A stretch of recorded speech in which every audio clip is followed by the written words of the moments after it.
Let's go. When the voices arise from the storm and immortalized. Let's go. You can find me below. I let the enemy know. When the voices arise from the storm and immortalized. Let's go. You can find me below. I let the enemy know.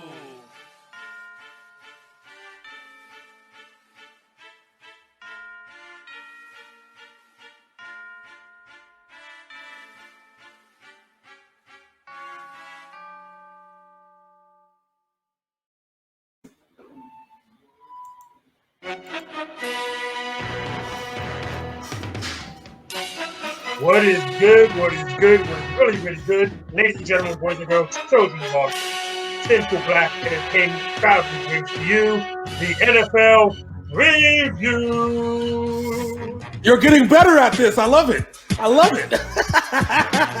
My name is Big Sin. I am joined by Hollywood J. Black, and today we will be talking about the AFC South and what we think is going to go down. What's up, Hollywood? Oh, you know how we do. You know how we do. Wonderful. Was that intro better? Did that intro work out better for you? It was beautiful. It's almost there. It was 7.2 out of 10. We're getting there. All right, you got to charge it up to Super Saiyan level blue, and then we're just right there. Yeah, Super Saiyan yellow right now. So you're good. You got to get the blue. Got to get the Super Saiyan blue. We're almost there. Got to get the blue. All right. Just remember, it is 7:56 here in Las Vegas. The people in my house are still sleeping. I mean, no deal. Anyway, as I said, we are here to talk about the AFC South. Yeah. And we are just going to get right into this one. We are just going to start off with the former Jacksonville Jaguars with a 2019 record of 6-10. They underperformed last year after the year before going almost to the Super Bowl until they ran into the Patriots. Yeah, well, 2 years prior. So the Jacksonville Jaguars had the largest turnaround and the largest downfall all in a matter of 2 seasons. And so the crazy part about the AFC South has been one of the most entertaining divisions in the NFL over the last 2 seasons because the Jaguars, we don't know what the hell you're going to get every time the Jaguars step on the field, okay?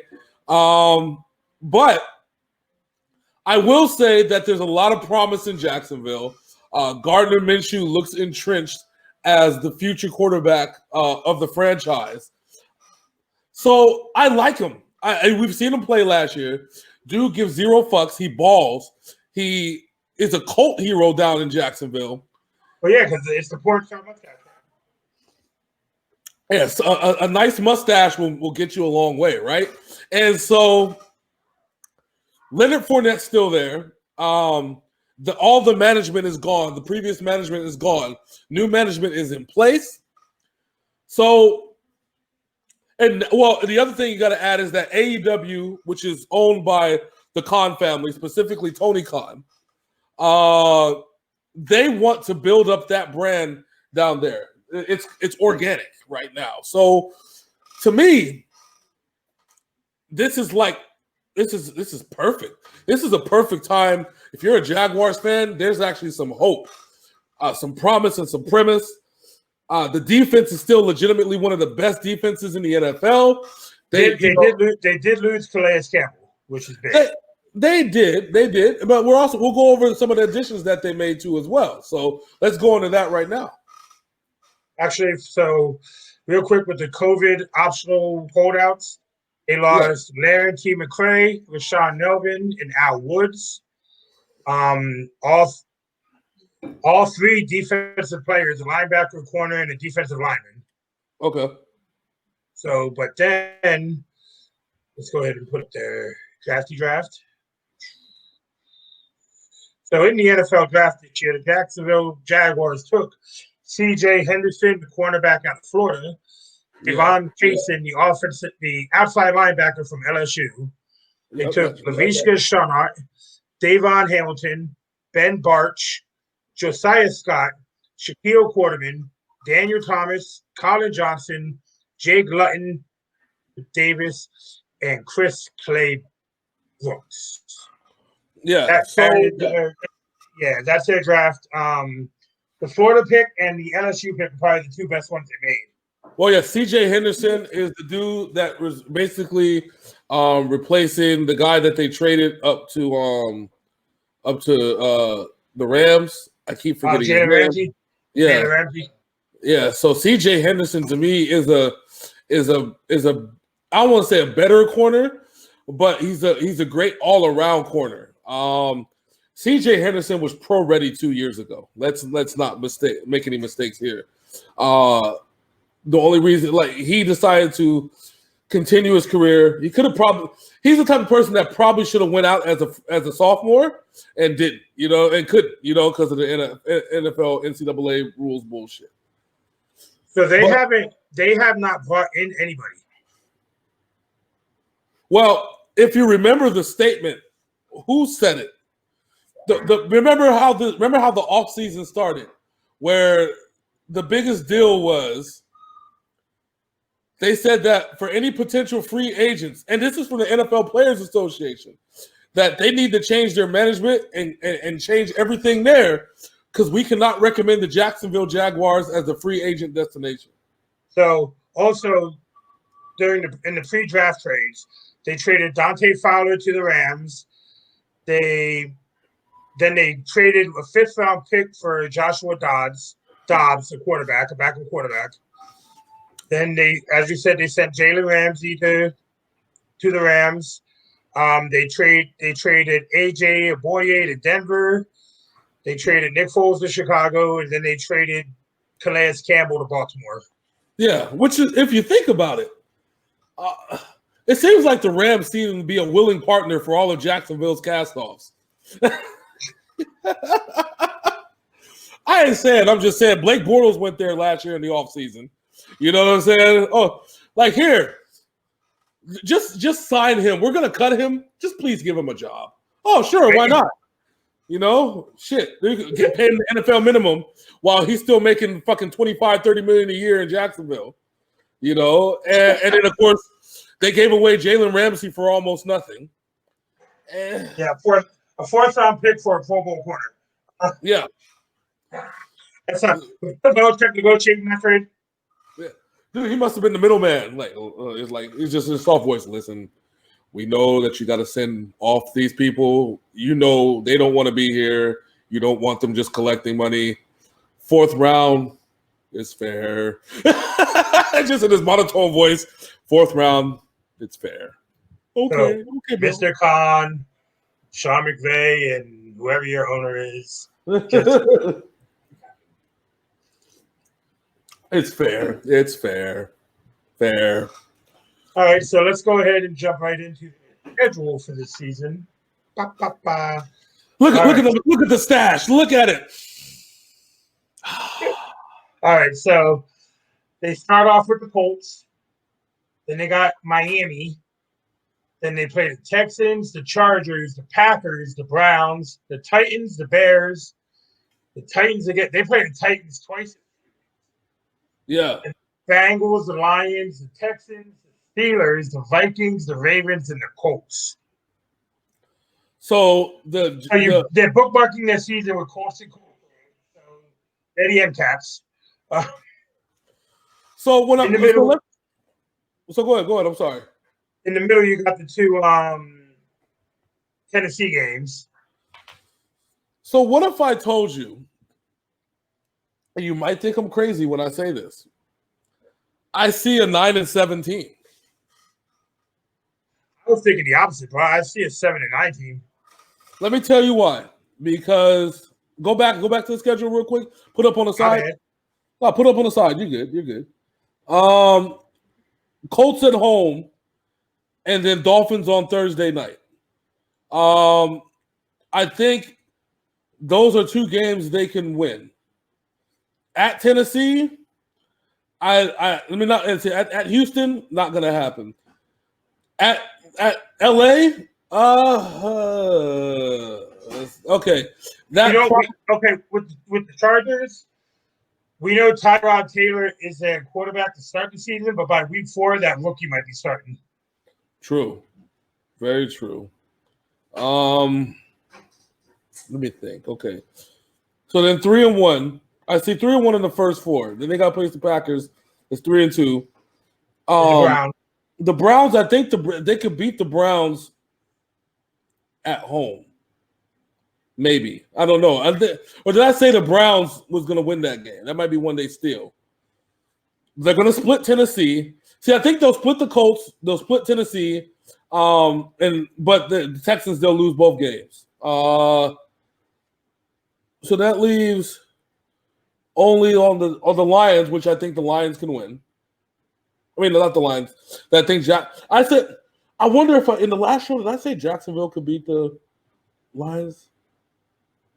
We had a weird debate about the Lions, so that one bounced around a little bit. Yeah, I could see Jacksonville beating the Lions though, as long as Minshew's healthy. Bengals, of course, I could see the Jacksonville beating the Bengals. I worry about those 2 Titans games, how close in proximity they are. Because playing a team 2 times in 3 weeks is dangerous. Yeah, but it's also a 3-game homestand. Because you got the Browns, the Titans, and Chicago. 3 games all at home, 3 games in a row. Yeah, you're right.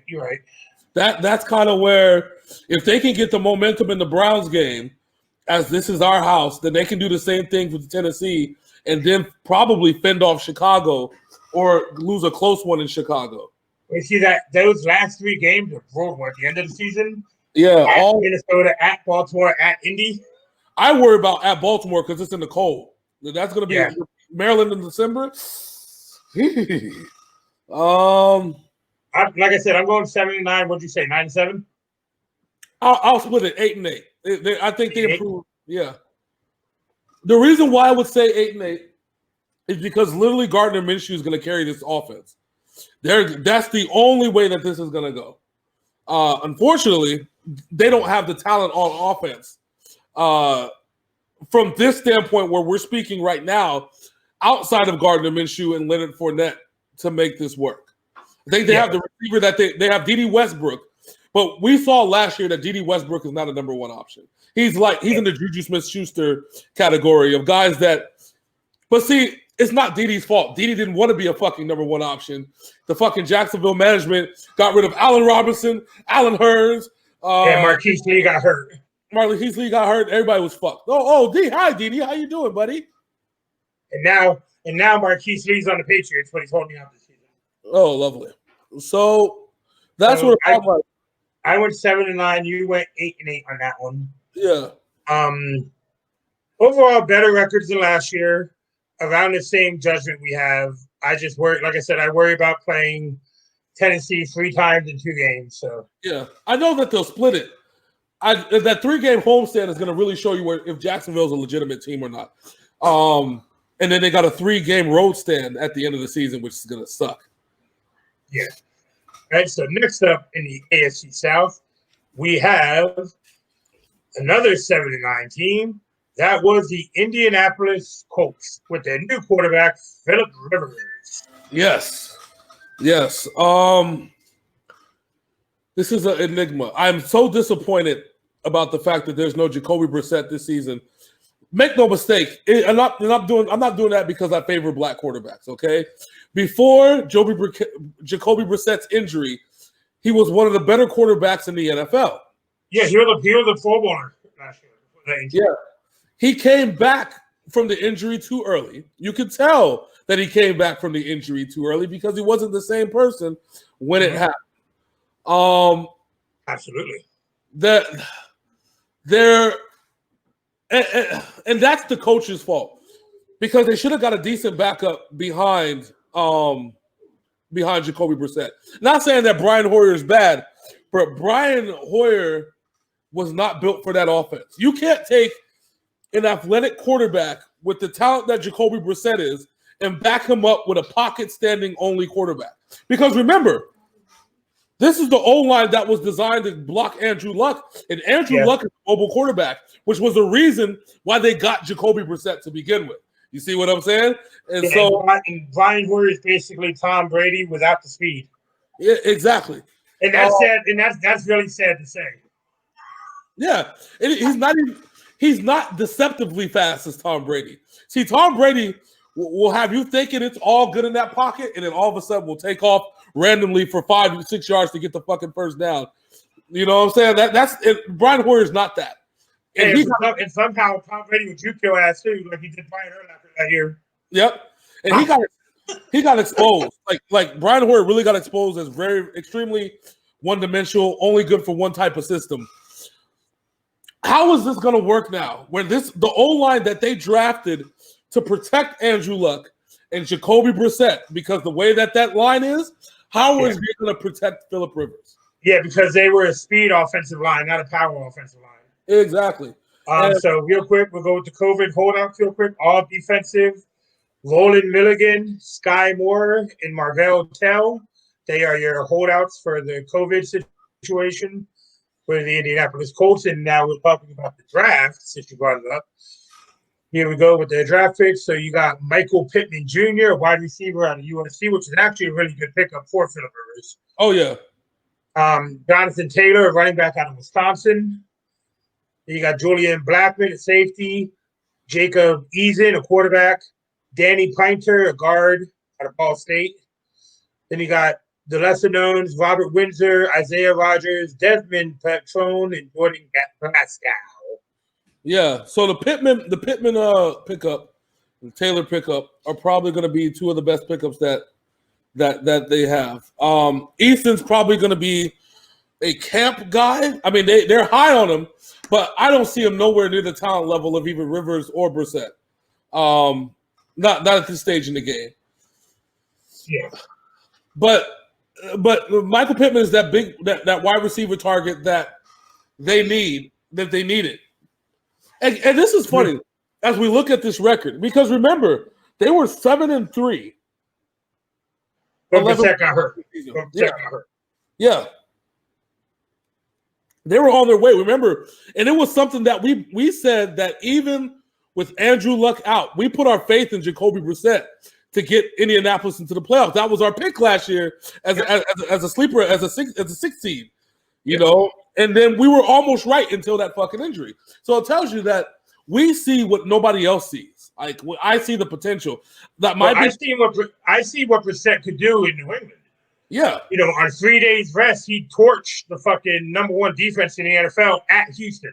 Yeah. Yeah, that's it. He was mistake free. He can scramble. He's accurate. He's intelligent. And I'm not saying Phillip Rivers is none of these. I think he's very intelligent. Although he's also a gunslinger like Brett Favre. He's the last of the dying breed. The problem with Phillip Rivers is he's a gunslinger who barely has any arm strength left. True, and they won't be able to hide that. And now people's jobs are going to be at stake. Frank Reich. I don't know what Frank Reich is going to do to put him in position. I know Frank Reich, he was a great quarterback coach because he's the one that coached up Nick Foles to win that Super Bowl. Okay, so I honestly thought they should have picked up Nick Foles somewhere. They should have traded for Nick Foles, if they were going to go this route. You know what I'm saying? Yeah. I wouldn't have went the Phillip Rivers route. I don't like this. I don't like this pick at all. They made no notable moves in the offseason to help the team. No, and which is mostly understandable because they got what's that one receiver? The #1 receiver that was T.Y. Hilton.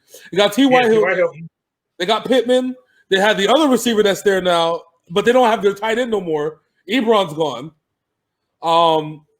As we just they got Zach Pascal, T.Y. Yeah, and remember they lost Devin Funchess too. Yep.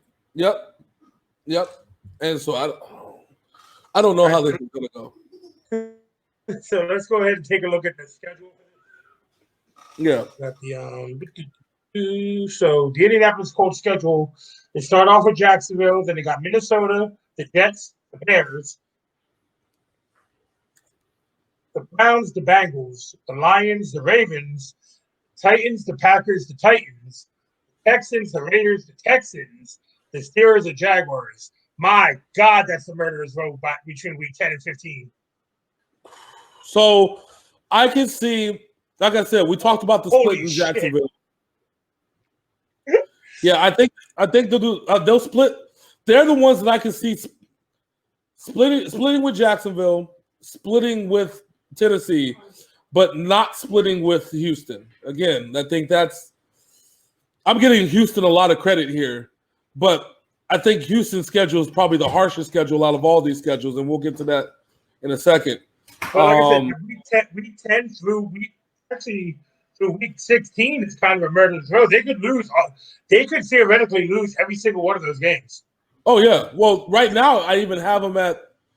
Let's see. I have them losing to the Jags, losing to the Vikings, beating the Jets, losing to the Bears, losing to the Browns, beating the Bengals, beating the Lions, and losing to the Ravens. What did I say? That's 4-4, right? Yep. Now we come into week 10. I think they could beat the Titans at home. It's a division game. But after all that, it's fucked. So I would say the Titans game. Week 10 is at Tennessee. Yeah. So, but the week 12 one. Yeah.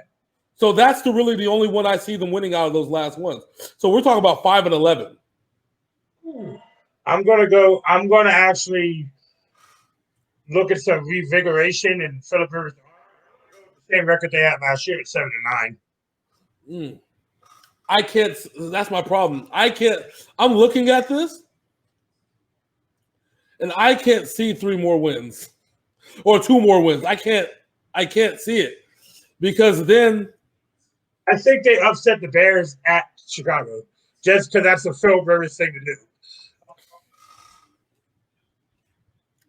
this is going to be fun. Yeah, 5-11, and the coach is going to get fired. And then it's his fault. Maybe his fault. It was GM's fault, but you know how the shit goes.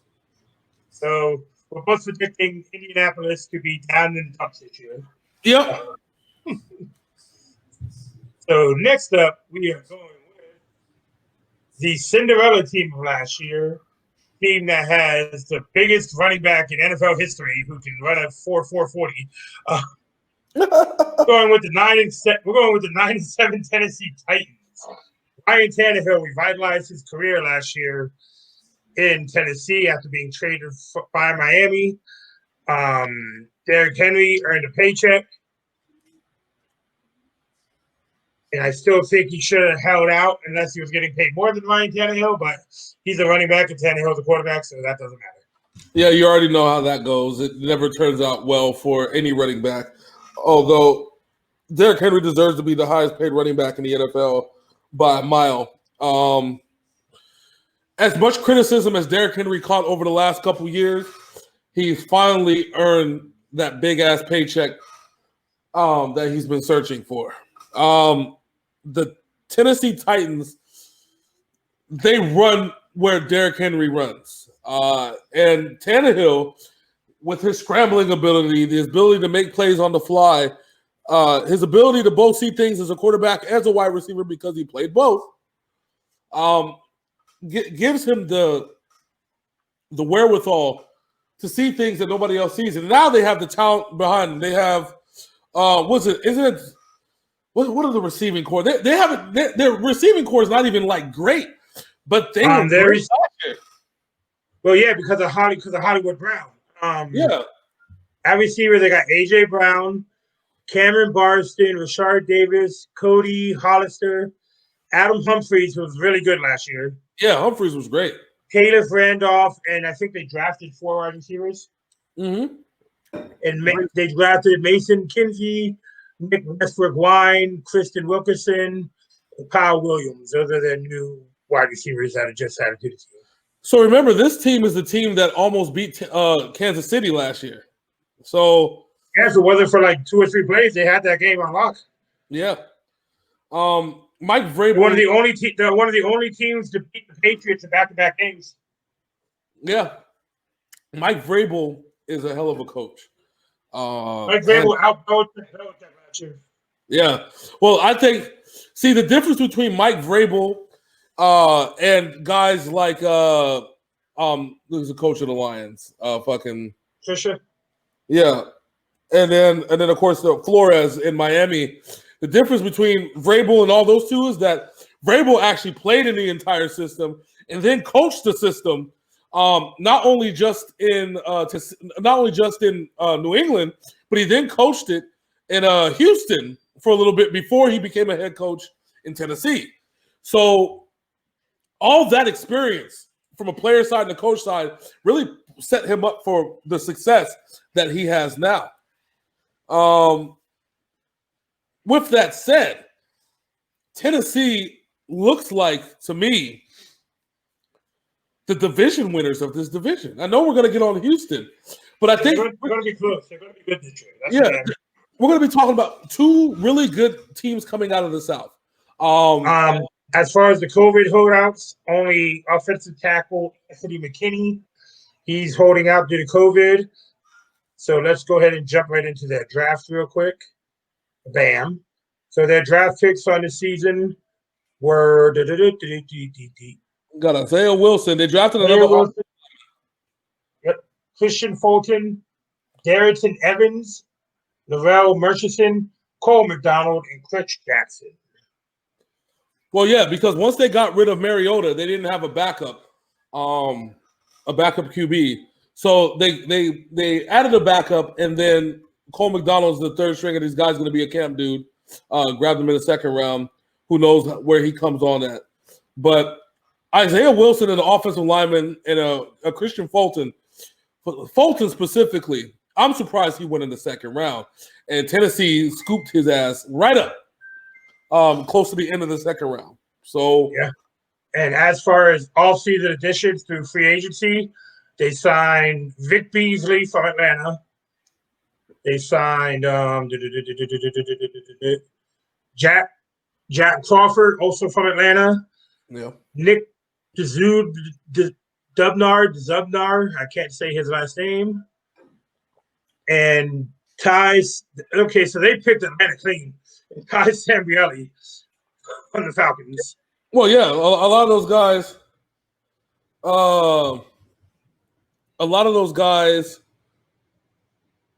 They did well in camp for Atlanta. They just scooped them right up and brought them over to Tennessee. It's not that far away. So,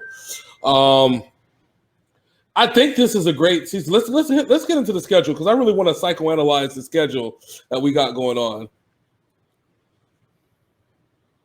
So over here on the schedule, we got Denver, Jacksonville, Minnesota, the Vikings, the Steelers, the Bills, the Texans, the Bengals, the Bears, the Colts, the Ravens, the Colts, the Browns, the Jaguars, the Lions, the Packers, and the Texans. So so this one's at Broncos. That's going to be tough, but I think that's going to set the tone for the rest of the season that they're going to come in. Broncos still don't have a quarterback. Exactly. Well, they have that one young dude. As I said, they still don't have a quarterback. So I think that's going to set the tone as a dominant win for the start of the season. Then we're going to have they're going against Jacksonville at home, which I said that they'll beat Jacksonville. I think they could come into Minnesota and win. Like that's something else. Then I think they could also beat the Steelers. I think they can start the season 4-0. Their toughest game is going to be against Buffalo, which Buffalo's defense is freaking legit. But that's in Tennessee. That's in Tennessee, though. I know that, but it's still that doesn't do them any favors. That actually helps out Buffalo because they're not playing in the cold. We got Tennessee. We got the Houston Texans, which I think they're one of the few teams that I feel that could split the series with the Texans. And that one's at home. So they have a decent homestand. Look, a 3-game homestand before the bye week with Steelers, Bills, and Texans. And then after that, of course, I think they could beat Buffalo. I mean, not Buffalo. I think they could beat the Bengals. I think they could beat the Bears. Which one is the first one? They could beat the Colts. Ravens is going to be. I think they sweep the Colts. You think they sweep the Colts? Oh yeah, we did talk. Well, you think they sweep the Colts? I'm not sure. Division games are always one of those weird ones, man. Like you got to throw the stats and shit out the window, and then it comes down to football to football.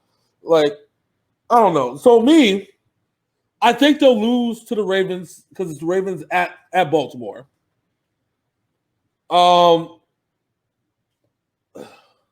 Even though they went in there in the playoff atmosphere last year and dominated Baltimore at Baltimore. Yeah. Is the Browns game is at home, right?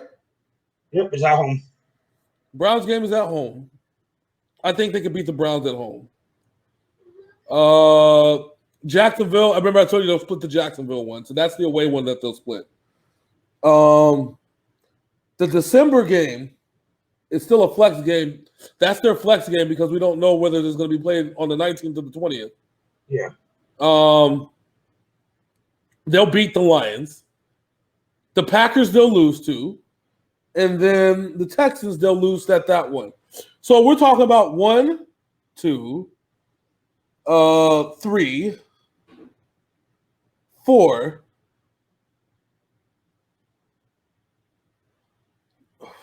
Shit. 11 and 5. Wow, that's exactly what I have them at. Yeah, 11 and 5. I think they beat Green Bay due to the fact that Green Bay can't stop the run. That is true too. It's either going to be that Tampa Bay game or that Green Bay game. The Tampa Bay game is not on the schedule. Oh, that's preseason. I'm so sorry. I'm tripping. So it's either going to be what I say. So we did the season split except for three games in the division, and then 11 and 5. So the only losses I see past that are the Ravens, and as I said, the Buffalo. That's the really only ones I see. Buffalo, I have faith in Buffalo in beating Tennessee because of their defense. It's going to be a smash mouth game, and when it comes down to it, Josh Allen is something else. When we talk about the East, we'll get to that. I don't trust Josh Allen, but that doesn't mean he's not fucking talented. Okay, I wouldn't trust him, but he's fucking talented as hell. I think that defense with Josh Allen can will him to a win. So, yep, 11 and 5 for both of us. 11 and 5. So next up, we're going to be talking about the division winners of last year. Deshaun Watson took the 2019 Texans 10-6.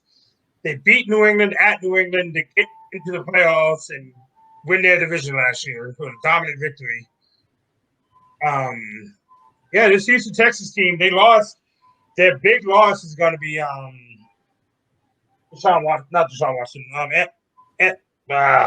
DeAndre Hopkins. Yes, that guy. My brain just shut down for a hot second. Listen. Bill O'Brien, we gotta. This is the part where we gotta do our Bill O'Brien jokes, and we gotta figure out who the hell he's gonna trade next for a pack of Oreos and 3 sticks of bubble gum.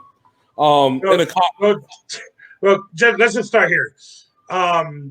With DeAndre Hopkins being traded to Arizona, they suddenly filled their wide receiver slots with Randall Cobb, Brandon Cooks, and of course Will Fuller is there.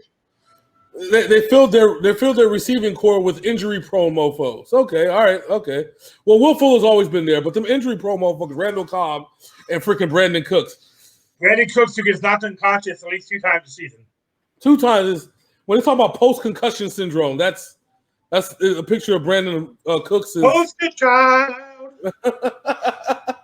And so, what's his name? Randall Cobb has the same problem. Why in the division where you have tough defenses are you getting people with head problems? Because their head coach has head problems. Makes sense. There you go. There you go.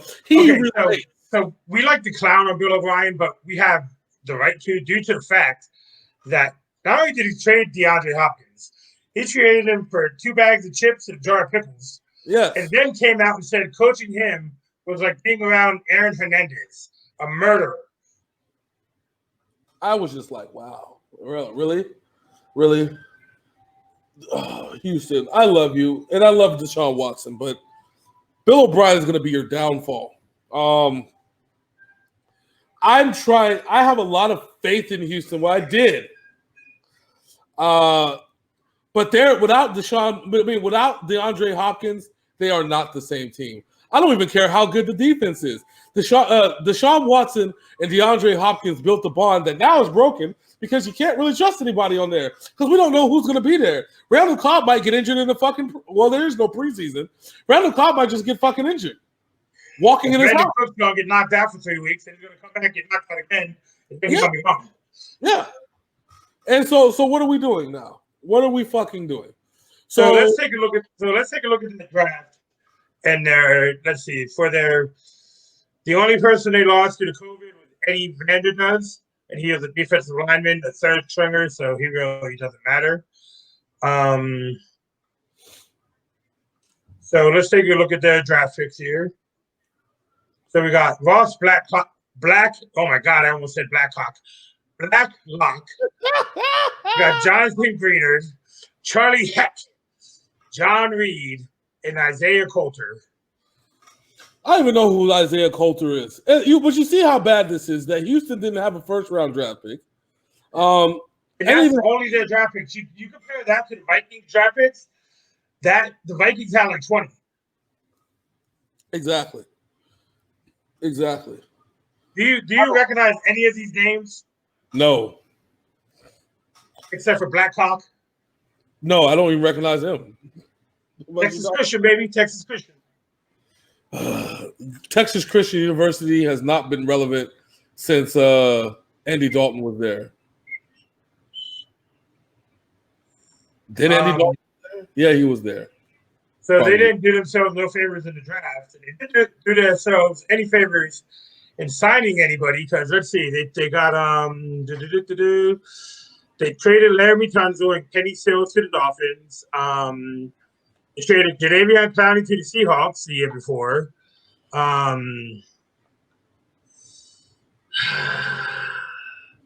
He's struggling. He's struggling over there. He's on the dark web. They got quarterback Gary from the Raiders. They got Duke Johnson from the Browns. Keon Clausen, a fifth string corner from New England.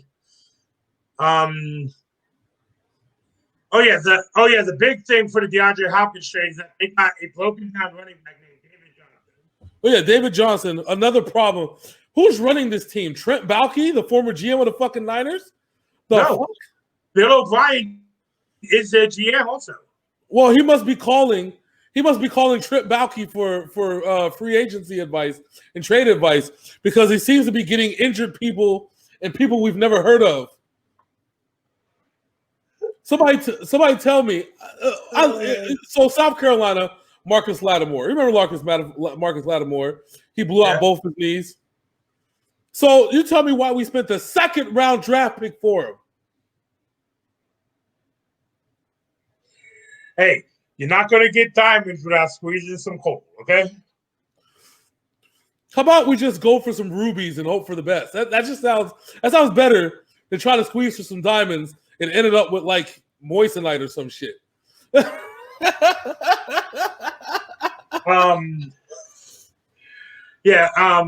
Bill O'Brien, I feel bad for Deshaun Watson because even after he traded DeAndre Hopkins, Deshaun Watson himself was posting pictures of himself in a Patriots jersey, wanting to get traded to New England in the offseason. Nigga posted pictures of looking outside the window like this.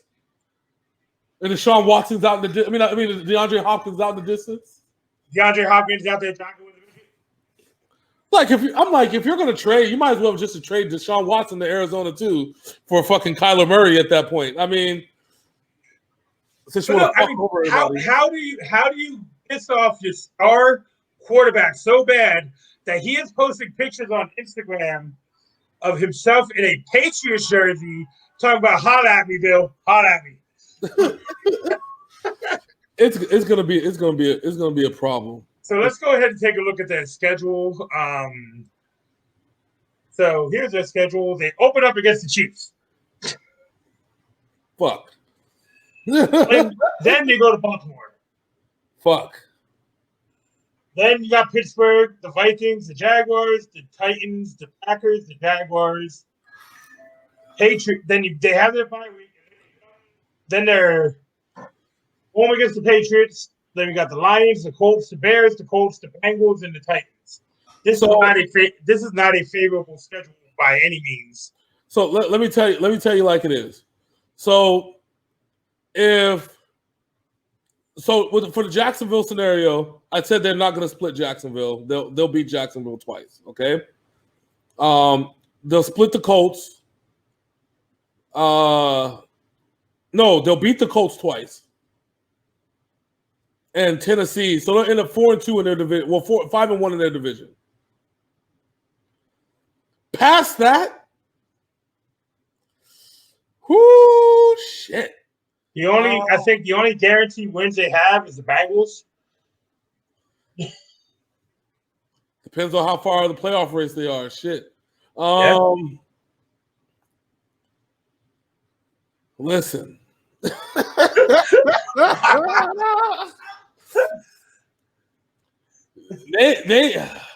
They're gonna be 0-4 before the Jacksonville game.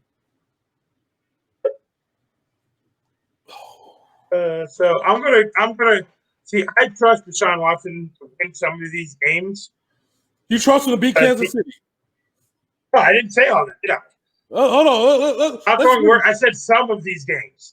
I'm counting Kansas City and Baltimore's losses. Pittsburgh is questionable. I think they can win that game. Home against Minnesota, I think they win that game. They beat Jacksonville. I think they lose to the Titans. They lose to the Packers. I have them going 9-7 this year. So we already said 4-2 in their division. That's 4 straight L's in a row for me. That's 4-6. Packers game 4-7. Lions they'll beat 5-7. Patriots is all going to be dependent on if we're talking about Cam Newton's Patriots or Jared Stidham's Patriots.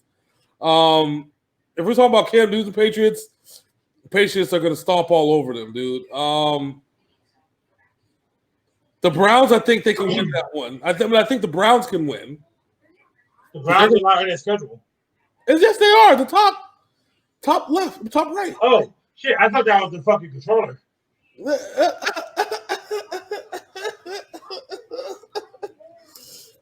It does not look like a directional pad. What the hell? It looks like a D-pad, don't it? Yeah, it does. It does. That's why I thought that was their bye week. I have them at 4-7, 5-7. Dude, I have them maybe 7-9. 7-9? 7-9. Ooh, that's a big step back for this. Dude, I don't see them beating the first 4 teams on their schedule. They're going to be 0-4, and by the time we get to and somehow, some way, if Jacksonville beats them twice, Bill Bryan is going to be fired by week 10. Be fired by week 1. Nigga, Mahomes is gonna go. It's gonna be like 58-3. Patrick Mahomes he's gonna go for like 700 yards passing. So James, okay, so we both have the Tennessee Titans winning this division. Yes, our records are fairly close, with the exception of the Colts, where I had 7-9, you got 5-11. Yeah. But for the most part, we're basically the same on all of our picks in this division, give or take a game or two. So so I should have asked this the last 2 videos, but I didn't, so I'm going to start asking it now. Where do you see the AFC South winner with the new playoff format? Do they have the first round bye, or are they one of the first 6 games? in the playoffs. Tennessee at 11-5, considering we have two more teams to talk about? Three more teams. Two more divisions to talk about in the AFC. 4 divisions to talk about. I've already deemed Baltimore as my division winner. Already. Yep. In there. So Tennessee's going to win a division, but I think I have Baltimore at 12-4. Yeah. And then what's called 11-5. The Chiefs, without me looking at the schedule and knowing when we get to the West, they're still to me a 13-3, 12-4 team. Mm-hmm. So is it 3 bye? Is it 3 teams getting a bye or 4 teams? No, remember, only 1 team gets a bye. Oh, 1 team gets a bye. So no, they'll be playing in the first set of games. The first set of playoff games? Yeah. I agree because I think Kansas City or Baltimore is going to get the number 1 seed. Yeah. I'd have to really take a look at the Chiefs' schedule one more again.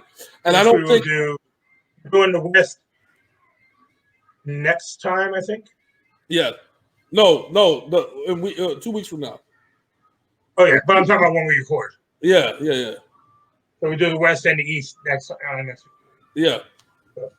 So yeah, that is the AFC South rundown. If you're on YouTube and you like us, go ahead, drop us a like, comment, and subscribe. Ring that bell so you know when the videos are open. If you're on Facebook, go ahead and like and share. Synful Blaq Sports. We love you guys. You guys have been awesome for us. You got anything, Jay? Yes. Make sure you like and subscribe. Make sure you look out for us. We do what we do to provide you with the best content that we can deliver. Make sure you check out YouTube. Make sure you check out the podcasts on Spotify, Apple, anywhere that you can get a podcast. Go ahead and check us out at. We love to make sure y'all get exactly what y'all need. So you can have whatever you like. Hey. Have whatever you like. Hey. You can even have a small fry. But anyway, my name is Big Sin. That man right there is the Hollywood to the J to the Pizzle. We are Synful Blaq Entertainment, and we are out this bitch. Deuces.